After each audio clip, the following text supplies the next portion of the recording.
What's up, everybody? It's your boy, Yazan, coming at you from the suburbs of Buffalo, wishing you happiness and luck in the new year. 2018 was actually one of my best years on record as an adult. A lot of that had to do with figuring out the relationship between my happiness and my habits. If you have New Year's resolutions in mind and you want some good habits to stick, I'm going to share with you some of the things that I learned to help me get those habits to stick. First thing I'll say is you have to make room in your life for new habits. And what I mean by that is supporting new habits often requires making unexpected additional changes. It's hard to be successful if you just insert a new habit into your life and expect it to stick without making any other changes. For example, I have been working out more regularly, and I found that I had to drink more water. That's something that I wasn't really thinking about, but obviously I'm sweating more, and drinking water is something that I have to pay extra attention to and make an effort to do to support working out. Otherwise, I feel dehydrated and less motivated to work out if I feel bad. I also have to do laundry more often.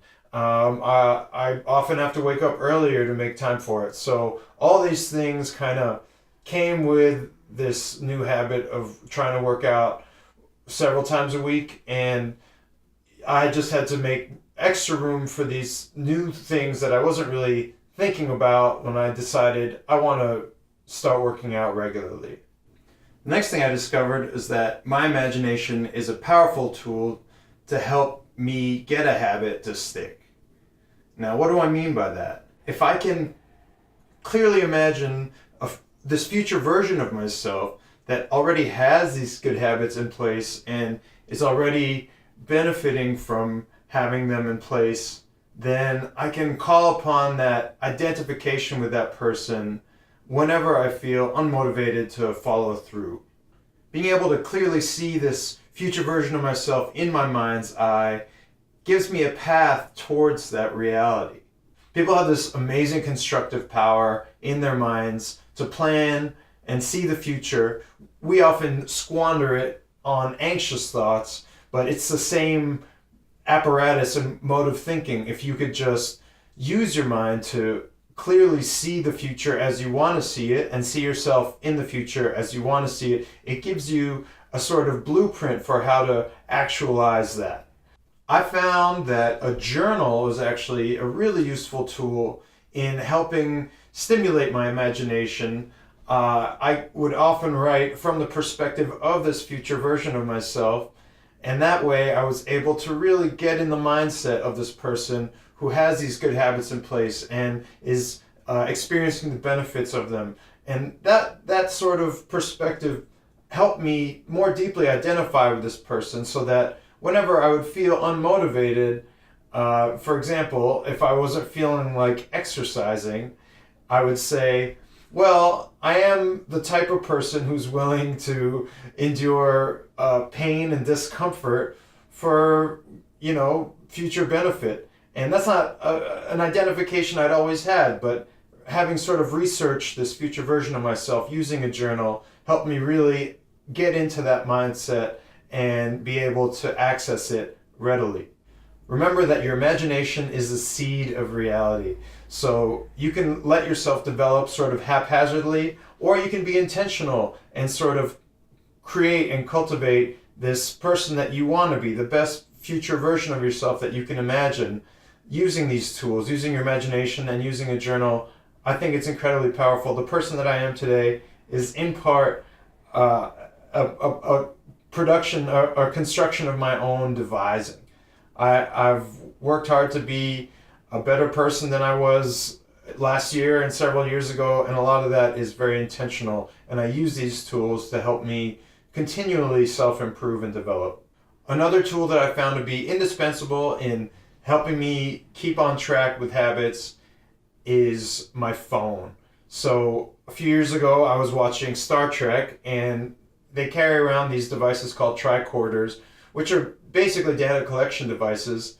And what I discovered or realized was that our phones are basically primitive versions of those devices. So I did some research and I found an app for my iPhone called Way of Life. It's cost me $5. I'm sure there are plenty out there, and some are free, and some are more gamified in that they sort of make it more fun. But regardless, there are apps out there that let you track your habits. And so I thought it would just be interesting to see, hey, how often do I drink? How often do I work out?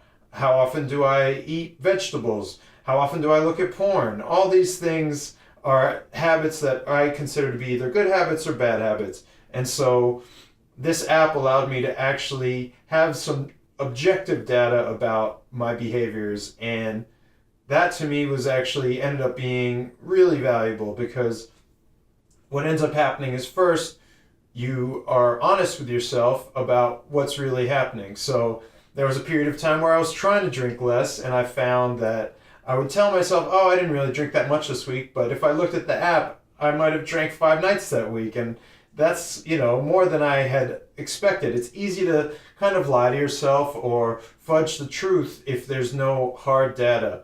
And I found that that was actually kind of eye-opening, and it's good to be honest with yourself. That's the only way you're going to make improvements, is if you know where you're starting from. So that was the first good thing.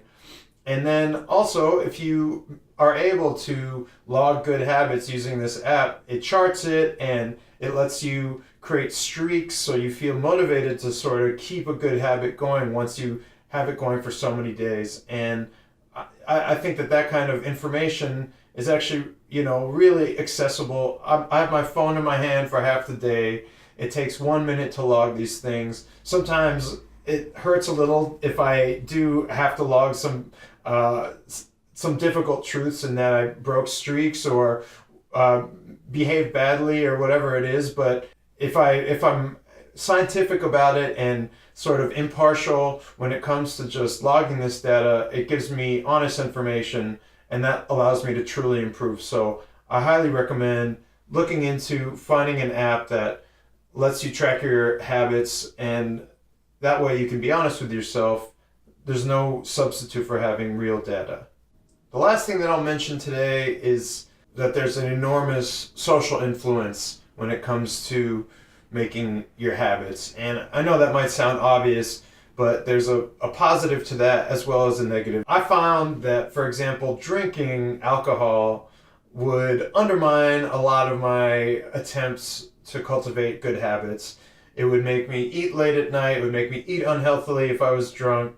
I would be a lot more inclined to sleep in. I was a lot lazier the next day if I drank. Ended up trying to stay away from my friends who drink socially, at least while my habit in development was in its sort of formative stages early on, where it wasn't really automatic and where I didn't have this habit locked down. So I think it's really important to surround yourself with people who are going to encourage your good habits and not encourage you to break your habits and your streaks, at least while you're figuring out how to integrate these habits into your life. The other side of that is, if you have a partner that you live with, or even just a roommate or a group of friends, it's really productive, I've found, to agree to support one another and to take on new habits together, especially if you live together or see each other a lot. If you're in a band with people, for example, if you go out on the road and your whole band agrees to work out together, I think it's pretty rare, but it's really powerful, because it's this sort of group collective mindset that influences people to stick to the habits and to encourage one another. If you're feeling unmotivated and you have other people around you who are motivating you, encouraging you, you're more likely to follow through. That to me is really powerful. If you have a partnership with somebody, it might be corny for you to work out together, but I also think that's one of the benefits of living with somebody and having this relationship with them. Be careful who you spend time with while you're forming your habits. You might be able to return to your old social groups once you have good habits established and you're not worried about shaking them or losing them. But just be aware that the people that you surround yourself with are going to influence you tremendously, and use that to your advantage. I want to wish you the best of luck in getting good habits to stick this year. If you have any suggestions, please feel free to leave a comment. I'll be making more of these videos, and if you have any suggestions for future topics you want to hear about from me, please feel free to let me know. Reach out. I appreciate it. Thanks for watching, and once again, Happy New Year. All right.